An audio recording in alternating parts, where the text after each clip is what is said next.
You've heard it 100 times. High barometric pressure means tough fishing. Clear blue skies, stable weather, and bass that refuse to bite. A lot of anglers check the barometer, see a high pressure system, and decide to stay home, or just go through the motions out there. And look, I get it. I've had those days too. You pull up to a spot that was on fire last week, the sky is that deep, cloudless blue, not a breath of wind, and 20 minutes in you're wondering if the fish just packed up and left the lake. But after 30 years of fishing through every kind of weather pattern, from farm ponds to big reservoirs, I've learned that high pressure doesn't shut the bite off. It simply changes how and where bass feed. That's it. That's the whole secret. They don't disappear, they just play a different game.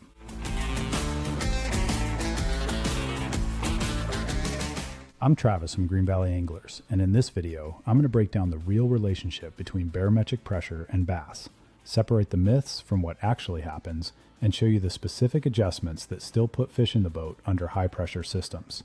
Stick with me, because by the end of this, you'll never look at a bluebird sky the same way again. Let's start with the myth, because it's everywhere. One of the most persistent ideas in fishing is that barometric pressure directly controls whether bass will bite. Rising pressure is supposed to be good, falling pressure is supposed to be great. The classic prefrontal feeding frenzy everybody chases.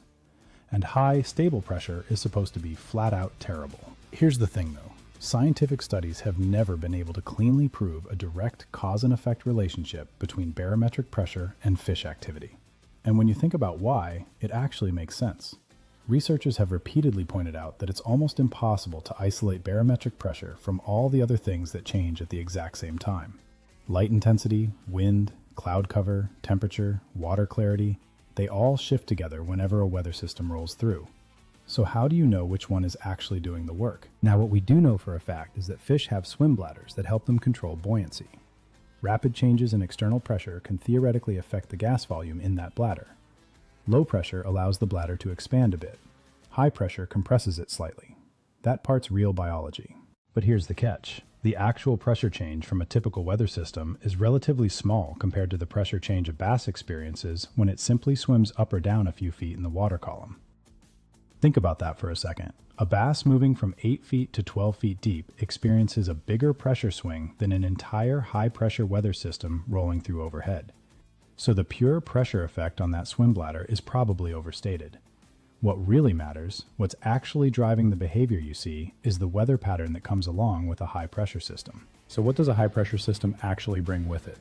Usually, clear skies, calm or light winds, and stable conditions that can hang around for several days at a time. And under those conditions, bass often become a lot more cautious. Think about it from the fish's perspective. Bright light with no cloud cover means better visibility for everything in the water, including predators looking down at them from above. That makes bass more aware of their surroundings and a lot more selective about what they're willing to strike. Without wind or cloud cover to break up the light and add a little surface chop, surface activity tends to decrease, and fish will hold tighter to cover or slide deeper where the light is reduced. But, and this is the key point, they still feed. They just feed differently. Instead of roaming open water and chasing down a meal, a lot of bass settle into more predictable ambush positions. They tuck up under a dock, slide into the shade of a laydown, or push out to a deeper edge where they can sit and wait. They become less willing to chase a fast-moving lure over a long distance, and more likely to strike something that stays in their strike zone longer, something that gives them time to make a decision without burning a bunch of energy chasing it down. And this, right here, is why so many anglers feel like the bite just shuts down under high pressure. They're still fishing the same aggressive, cover-a-lot-of-water presentations that worked great under cloudy skies or falling pressure. And those same presentations just stop producing as many reaction strikes. It's not that the fish quit, it's that your approach and their mood stopped matching up. Alright, so once a high pressure system settles in, how do you actually target these fish? The key, plain and simple, is to slow down and fish more precisely. Focus on the edges of cover, the shade lines, and deeper structure where bass can stay comfortable without exposing themselves out in open water. Main lake points, deep grass edges, dock shade, channel ledges, these all become a lot more important when the sky is clear and the water is calm. As far as presentations go, slower retrieves are your best friend. Think jigs work slowly along the bottom, Texas rigs soft plastics, Carolina rigs drag patiently through likely spots, or spinnerbaits and chatterbaits slow roll just off the cover instead of burned across the top. All of these give the fish time to decide without requiring a long chase. In clearer water, under high pressure, natural colors and more subtle actions often outperform flashy, aggressive baits. Think green pumpkin, watermelon, natural shad patterns. In stained water, the fish may still respond to a little more vibration, but even then, your retrieve still needs to be slower than what you'd use on a cloudy, windy day. And don't forget your timing. Early morning and late evening remain the best windows because light levels are naturally lower even under a high pressure system.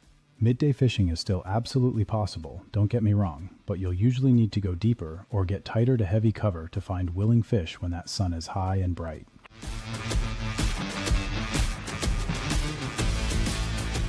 Here's the simple system I personally use whenever the barometer is high and the skies are clear.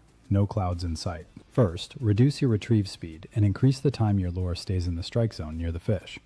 Second, focus on the highest percentage cover and structure rather than trying to cover large amounts of open water like you might on an overcast day. Third, pay close attention to light penetration. Shade, deeper water, and stained water all become a lot more valuable under bright, stable conditions. Here's where a lot of anglers go wrong. They either stay home entirely, or they go out and fish the exact same way they would under low or falling pressure, and then wonder why nothing's biting. But the fish haven't disappeared on you. Their willingness to expend energy and their preferred strike zone have simply changed with the conditions. Matching your approach to those changes, slowing down, tightening up, reading the light, that's what keeps the live well from staying empty during those high pressure stretches. It's not complicated, it just takes a little patience and a willingness to adjust. So let's bring it all together. High barometric pressure is not a reason to quit fishing. It is a signal, plain and simple, that bass will often feed more carefully, hold tighter to cover or deeper structure, and prefer slower, more precise presentations. The myth that high pressure kills the bite has cost a lot of anglers good days on the water. Days they could have had fish in the boat if they just adjusted their approach instead of packing it in. Once you stop treating the barometer like an on-off switch and start treating it as just one more piece of context, right alongside water clarity, cover, and time of day, you can still catch bass under clear skies and stable conditions. I've proven it to myself more times than I can count. If this helps clear up the high pressure myth for you, drop a comment and tell me what patterns you've seen on your own lake during high pressure systems. I read and reply to every single one. Subscribe to Green Valley Anglers for more straightforward, science-backed bass fishing strategies. Hit the bell so you don't miss the next video, and share this with someone who still believes high pressure means no fish. Tight lines out there. Travis signing off.